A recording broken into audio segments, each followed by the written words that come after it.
14 years and we're gonna go to a theme spot.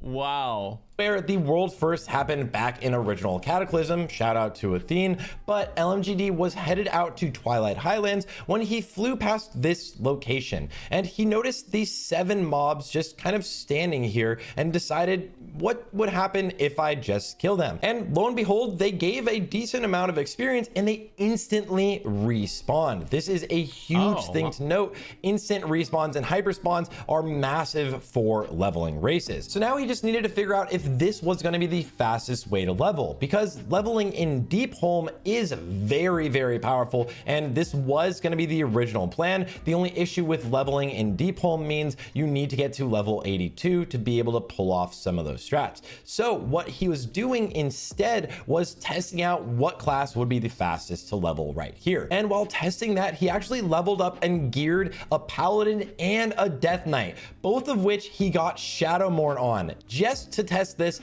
on the beta. And it wasn't... Bruh.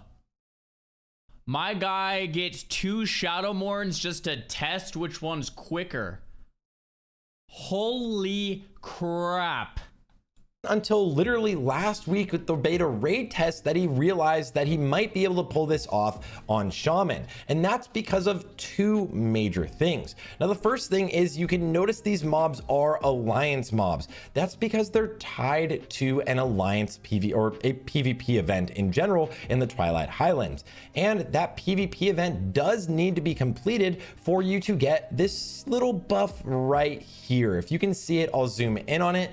But this buff right here is actually a buff that gives you 1000 spell power and 400 attack power. And this buff goes out as long as your faction has won or completed this PvP event. So while he was turning in his quest stack, his friends went over here and completed this event. But that's not even all of that went into leveling here. You can notice that he also has thorns on him. And there are 2 druids standing here just permanently putting on thorns, just the buff on top of them, which scales with spell power, and thorns count as your own damage. So if you have a mage that's just arcane explosioning permanently, as well as another shaman that's helping you out, you are still doing 50% of the HP of the mobs, even if you're not even really hitting them, because of how hard that thorns hits. Now, it's important to know that you need to do at least 50% of the HP of mobs if you want to get full experience from them.